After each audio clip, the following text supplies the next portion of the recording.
Nebraska Preps Postgame with Damon Benning and Jacob Padilla. Nebraska Preps Postgame wrap-up. I'm Damon Benning. That's Jacob Padilla, one of the best in the business. Just doing a quick recap, bringing you high school sports, letting you know how Friday night went in your town. Jacob, one of those games tonight.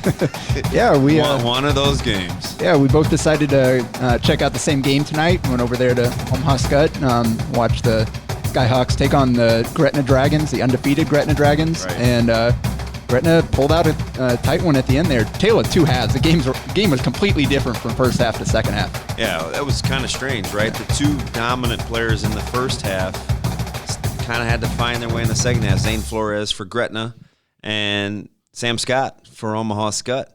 Sam Scott, huge first half, right? 11 for 225. He's got 3 touchdowns, and he's got things rolling for Scott. And then on Gretna's end, Sam Flores, who... Zane Flores, Zane. I say Sam is in Sam Scott. Yeah. Zane Flores, who, again, we've talked about him last week, a guy that I've seen for the last 4 years now, continues to get better. He's something else. Yeah, first half, 20 of 25 for 253 yards and 3 touchdowns. He was just slinging all over the place. He had 1 or 2 close misses, too, that he could easily had another touchdown there, another 50 yards on there. Yeah. He was just on point, real good zip on the ball coming out. He has some really good receivers to throw to, and they put him in good situations. So it was impressive the way he can kind of control the whole field and make all the throws. He's talented. It's almost like you forget that he's a sophomore, right? Yeah.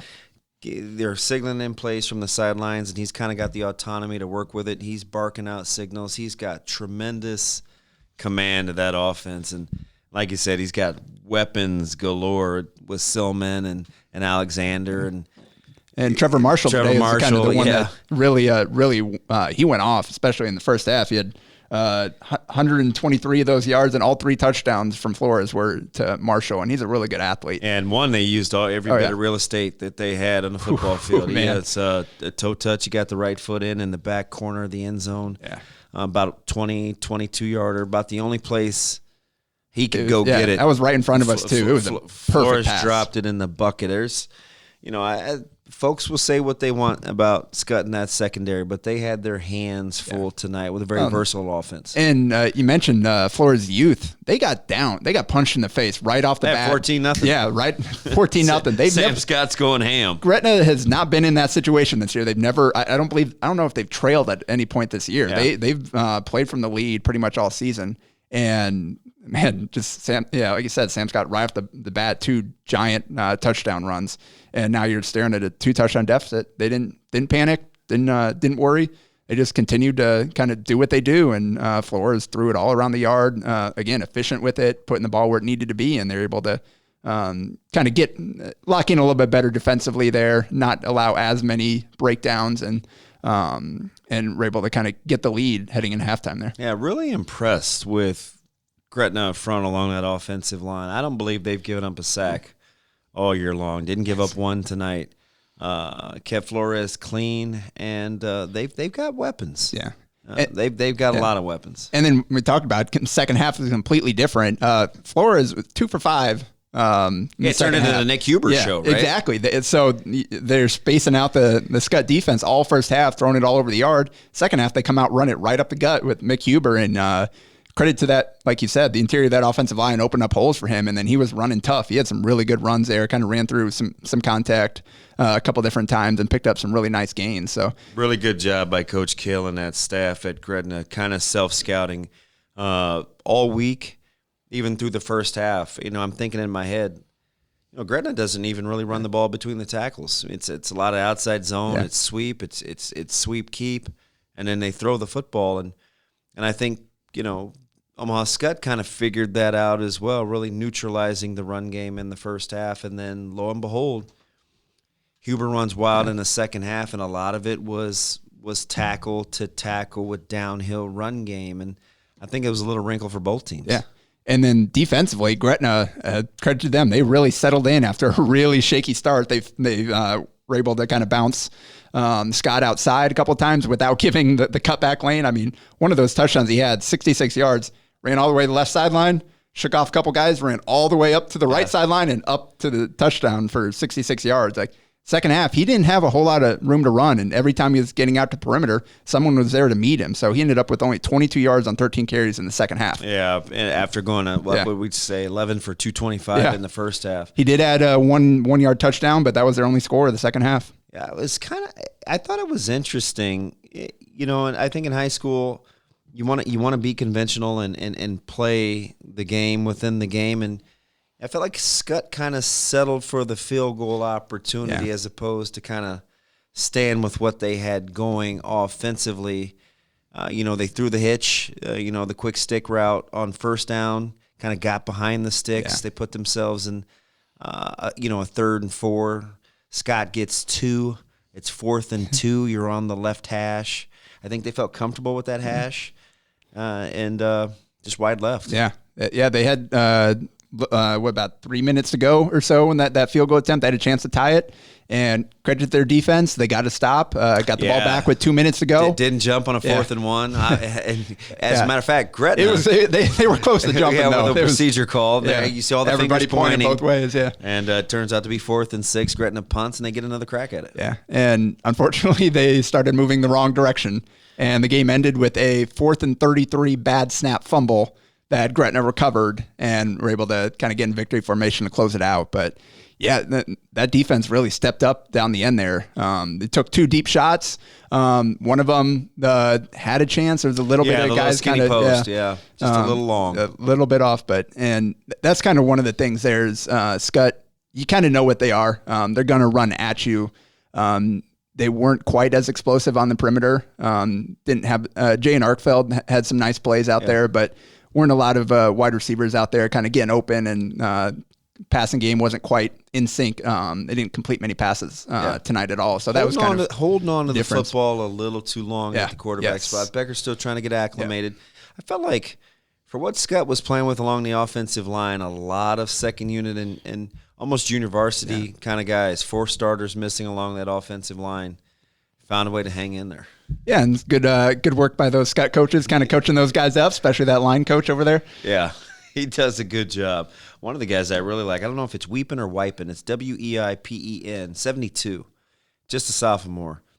Got a chance to be a really good player for Omaha Scott. And that's the thing about Scott is playing without so many of the guys they have, they've been able to build up depth and kind of get guys ready for the future more so than right now. So now you've got some options moving forward. Hopefully you can get to somewhat full strength by the time you hit the postseason, but they've had a tough schedule and they've had to do it, like you said, shorthanded. So tough loss for them, but it's lost to a Class A team. They went toe-to-toe with them. Scott's still, I think, every bit as good as we thought they were. They just didn't come out on the right end of this one. How about the emotional kind of lift and the uptick for Gretna? They had to get over the hump a little bit. Scott had kind of had their way with them the last couple of years, and it's a very proud program. And I think folks kind of knocked their schedule a little bit, and they said, okay, we don't feel like we're getting a whole lot of respect. And I felt like it was a big step for Gretna tonight to answer the dinner bell after getting down 14-0 early and kind of showing a little resolve, a little moxie, a little savvy. Yeah, and talked to Coach Kale afterward, and he agreed. Like it was big for them heading into this stretch run because Gretna's got the toughest last 2 weeks of anybody in Class A right now. You got Elkhorn South next week, and then you wrap it up with Lincoln Southeast. So they're 6-0 right now. Yeah. They're really going to have to earn it if they're going to get any more wins the rest of the year. Yeah, right. When we'll go through the scores, Elkhorn South runs roughshod over Bellies 59-7, and Southeast has the late game. They're up, 28-6 heading into the fourth quarter? Yeah, 28-3 might have been. Yep. So in control of that one firmly, kind of wrapping that one up. So we run through, we'll start with kind of a recap of the scores. West Side handles Millard North 44-14. Got out to a 20-0 lead in that one. And, Millard North battled back, found a way to get it to 27-14. And, that's the thing about West Side. When they're operating on all cylinders, they are really, really hard to beat. But they have kind of these 4 or 5 minute lulls where I think sometimes, they give up a cheapy score. And I know Coach Freundnet, staff, Coach Haberman, those guys will continue to work on that. They were impressive. Elkhorn South, we referenced, gets the big win, 59-7 over Bellevue East. And the top 10 kind of remains intact. Prep with an impressive win. They get on the bus. They travel 4 hours. They go to the ground and pound. Bulldogs of North Platte find a way to win that one 24-7 and kind of it seems to be a little bit of a grudger. Yeah, and that was a big win for Prep last week to kind of, after the tough start to the season, the tough schedule, to get that win over Millard West last week, that comeback and allowed it kind of carry that over into this next week with they go out and take care of business, do what they should do, and which is get out of there with a good win. That's a good point you made, right? Because you had the emotional win last week. Everybody's like, whoa, 26-point comeback. You find a way to win. You're reading the newspaper. Fingertips probably still have a little ink on them. Man, they make the bus trip. Yeah. You got preparation. You have travel. You still have to social distance. You're figuring out a way who's on what van, who's on what bus. Good recipe for another slow start. Right? And they found a way to get it done. So they're on the uptick. Yeah, definitely. And like I said, with kind of the having to quarantine, missing a week there. They've missed a lot of football, a lot of stop and start for coming out playing great prep, playing the best team in the state week one, and kind of getting kind of knocked in the face right there, right out the gates, and then you have to, like you said, have that delay. So for them to kind of get rolling here, that'll be good for them heading into the postseason here. But they got Northeast and Papio South to close out the year, so they've got a chance to kind of get on a roll here heading into the state tournament. Yeah, feeling pretty good, maybe with a chance at 2 straight wins. Yeah. Papio South struggling. They took a loss tonight to who they have? They had Grand Island. Yes, right, in a close one. Yeah, lost it in the fourth quarter. I believe they were up going in the fourth and gave up a touchdown or gave up a score and lost it. Yeah, and we saw Millard West having to go young at the quarterback spot. Yeah, and that's what I worried about last week, seeing Jacob Jones go down. It didn't look like a good injury. He needed help to get off the field, and that's a team that they've had a brutal schedule, really had some heartbreaking losses, and now you got to, depending on how serious that injury is, you got to go even younger at quarterback too. So it's kind of just a lot of things going against Millard West this year, but they're a tough team. They're going to keep battling. Yeah, gutsy Lincoln East team. We talked about them a little last week. I really liked the trajectory of that program. Really good at the quarterback spot, finding ways to win. They've played a tough schedule in their own right, and they won a close one tonight, found a way to get it done over a really, really good, a really well-coached Millard West team. Yeah, and again, Lincoln East is, we talked about last one, kind of that one of those intriguing teams that aren't necessarily in that top tier, but be a headache. Yeah, they've got some teams, right? It'll be interesting to see kind of how this committee seeds and figures out the top 8 seeds here once we go head into the postseason, because obviously they get the bye, and there are a few teams there down at the 7, 8, 9 range that are all kind of, you could see ending up in any order there. So this is big close to the season, and it is. And he's got has North Platte and then Northeast to kind of close out the year. So again, another team, you go out and take care of business against North Platte, you got a chance to kind of get on a little roll heading into the postseason here. And it gets interesting, right? And we saw a couple of tweets from Coach Huffman tonight. Not exactly overjoyed about what's going on social media. Pretty disappointed. He understands there'll be some teams that'll play 8, 9 games. Meanwhile, Bellevue West could be one of those teams that's playing right around 5. Yeah. Was at really best 5. Yeah, with the happy medium of wanting everybody to get into the playoffs and kind of reseed. He's disappointed in how that season is going up to this point, but he's trying to find a way to keep his guys focused. And I think we were kind of in agreement. In Class A, there's West Side and Bellevue West. Then there's a space. Yeah. Then it's Millard South, Elkhorn South, Lincoln Southeast, in whatever order you want to put. And then it's kind of everybody else, right? It is starting to really establish itself in terms of tiers. Now, the one team that has a chance to kind of put a little bit of a wrinkle in that nice permanent press is Gretna. Yeah. We'll see what happens next week with Gretna coming off the big win against Omaha Scott, where they get a chance to take on Elkhorn South. Yeah, that's you go in there and take out Elkhorn South. You got a chance to put yourself right up there in that three, 4, 5 spot. You change the discussion quite a bit. You find a way to win that one. Yeah, and then your reward is getting to close it out against Southeast, another team that's another tough really team. talented. So you jump over to B. Blair gets the big win. Roncalli. Listen, that schedule has been very unforgiving. They take it on the chin tonight, 42-7. Grand Island Northwest. And a nice little bounce back, 24-7 over Seward, Bennington. That's a dangerous football team, right? You felt like they were right there back and forth with Scott. They hammer South Sioux City tonight, 40-3. Elkhorn gets the big win over Mount Michael, 48-0. And then the game that I almost went to, it was the one on the docket.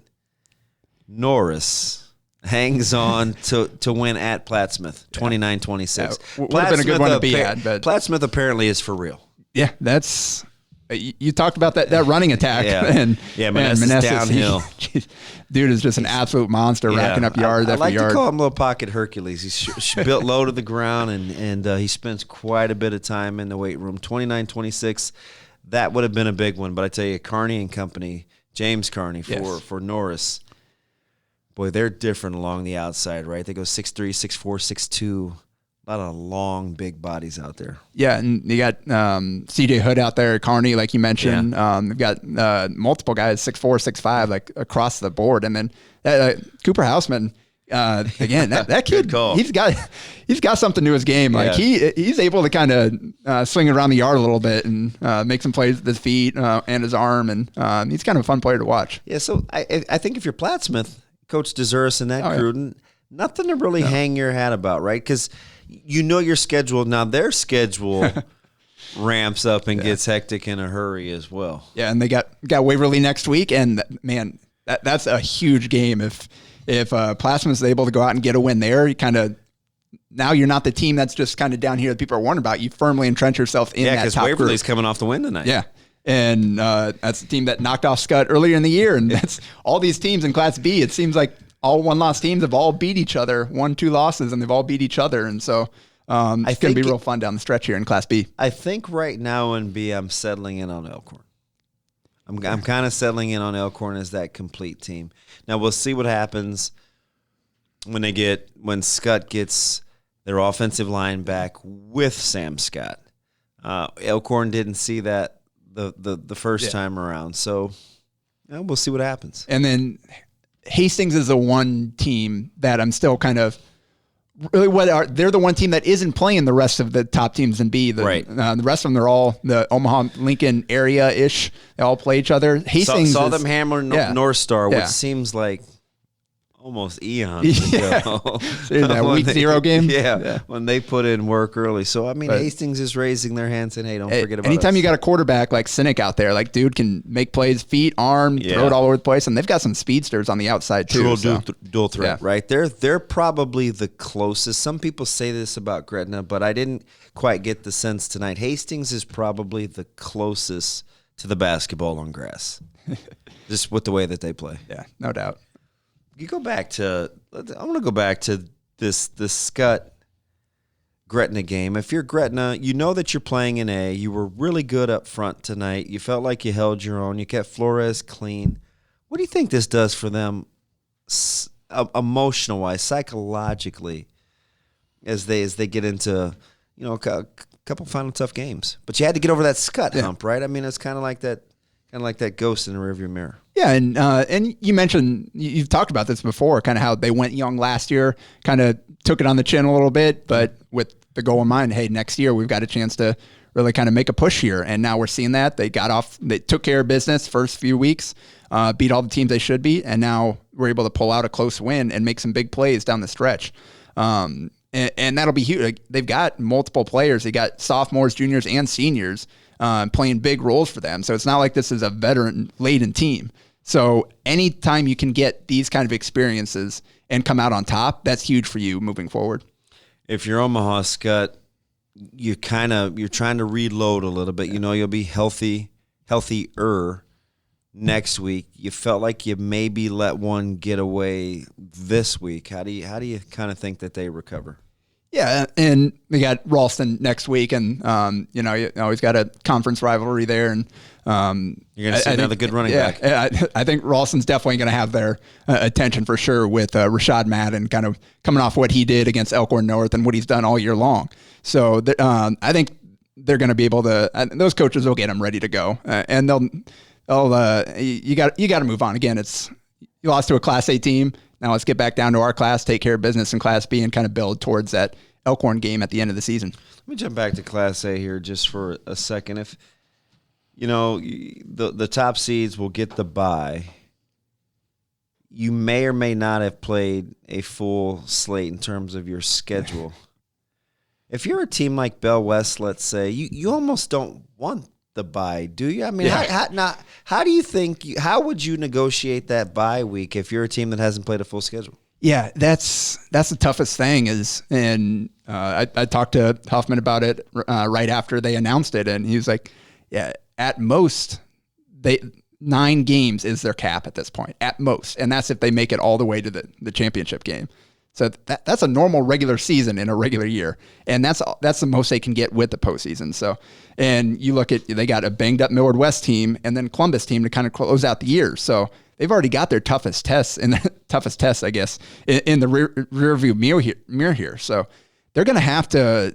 It'll be interesting to see kind of how they handle those practices. And Huffman told Helvarsi's Aaron Sorensen after their last win that they've kind of become experts at handling that bye week because they've had to deal with it so many times already. So you're gonna have to be able to kind of go good on good that week.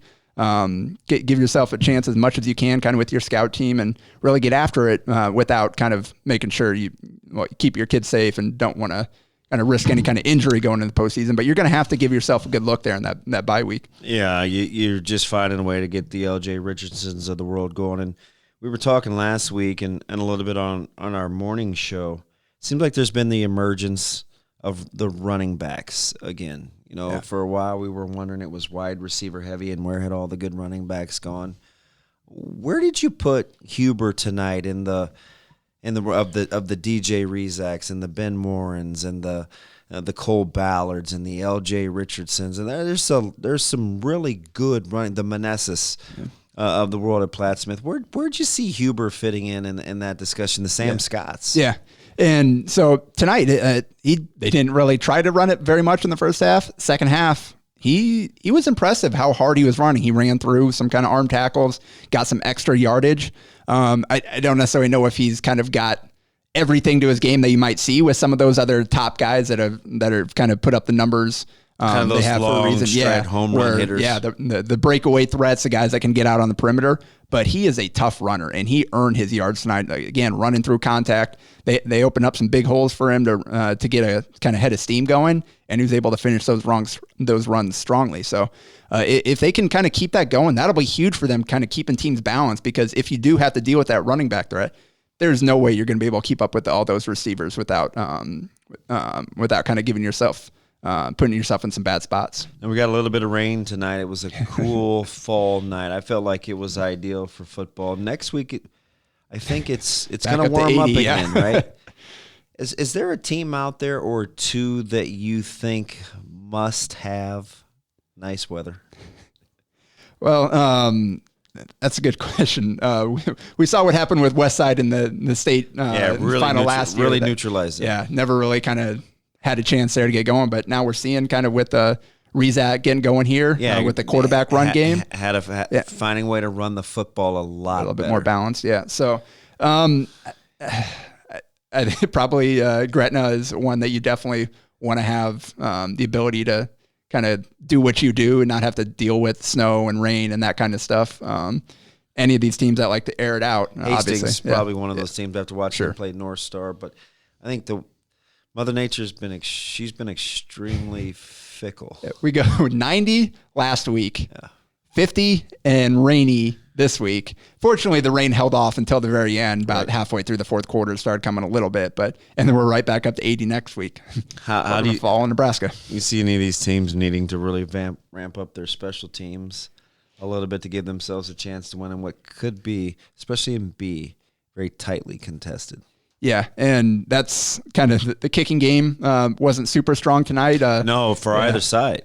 And Gretna did get the one 30-yard field goal to go in there. So I thought that was big at the half. That was the difference. I felt like that was big for morale too, because again, they're still trying to cross that emotional hump too. But you see both these teams all starting with good field position most of the time.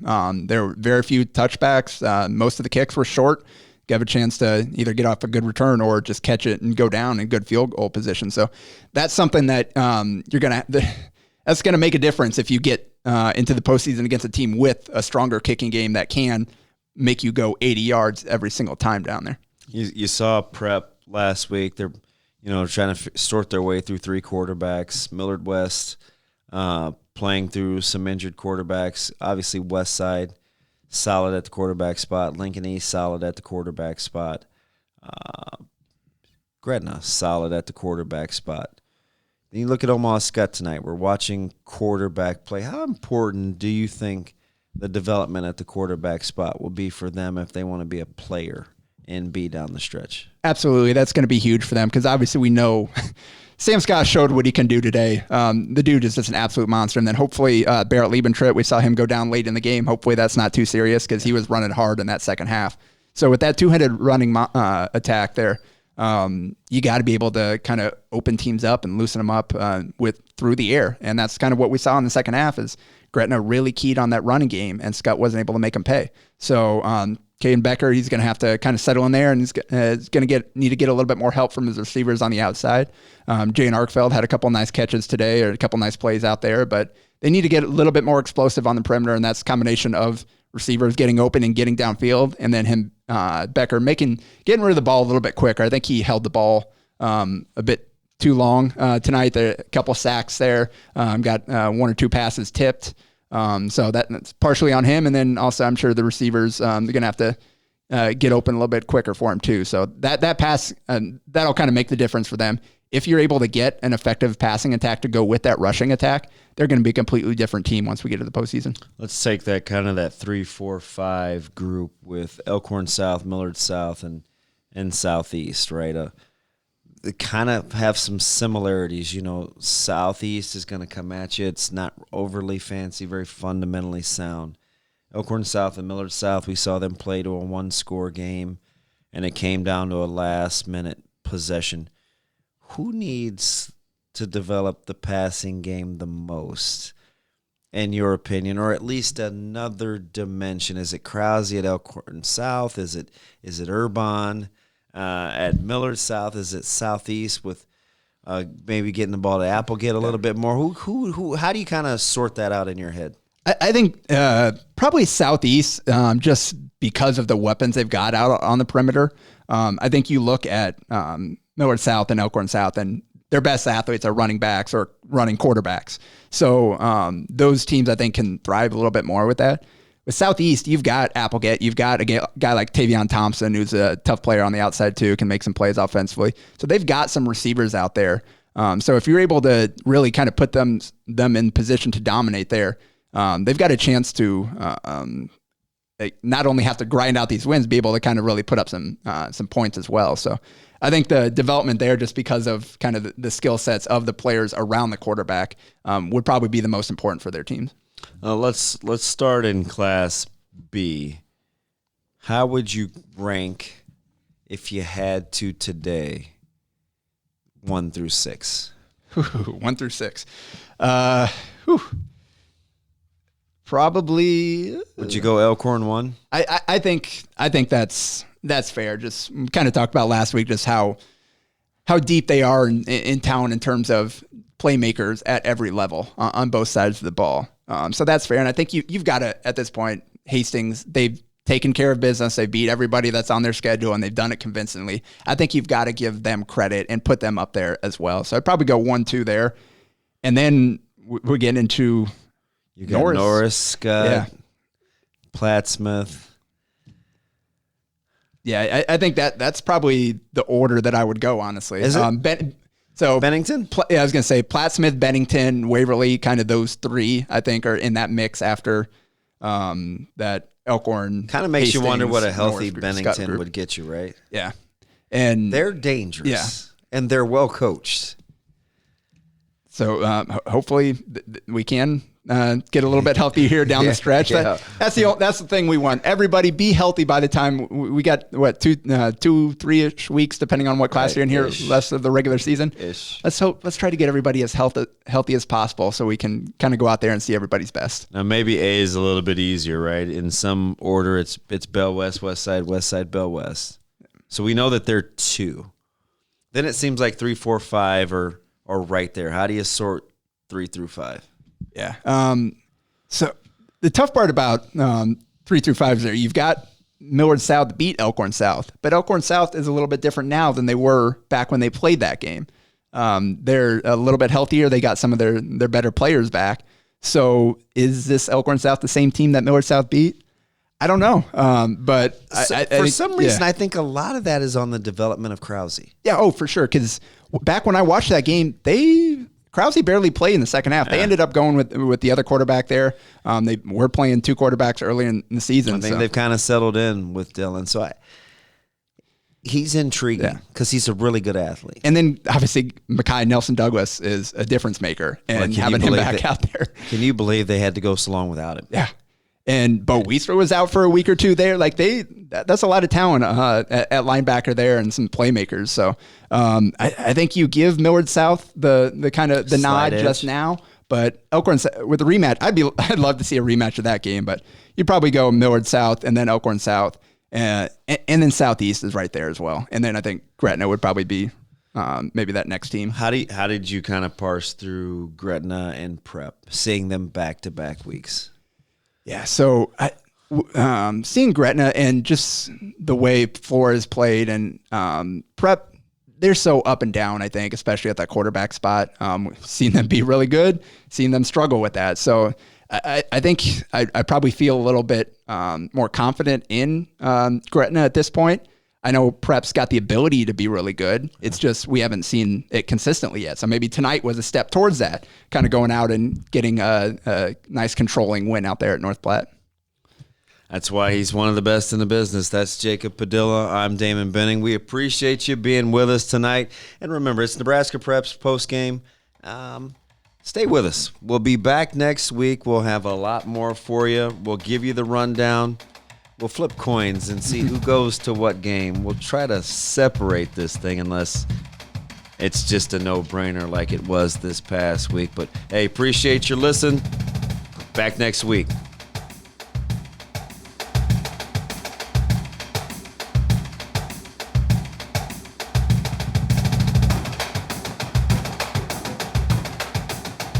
A Hurrdat Media Production.